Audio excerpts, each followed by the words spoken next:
Meaning of endowment policy. Endowment policy.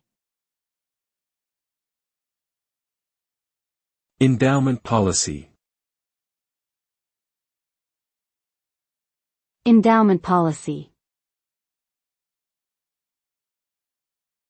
Endowment policy. An endowment policy is a type of life insurance policy that pays out a lump sum of money at the end of a specified term. It is designed to provide savings and investment benefits combined with life insurance protection. The policyholder pays regular premiums, which are invested by the insurance company, and at the end of the policy term, the policy matures and the lump sum payout is made. This can be used for various purposes such as paying off a mortgage or funding a child's education.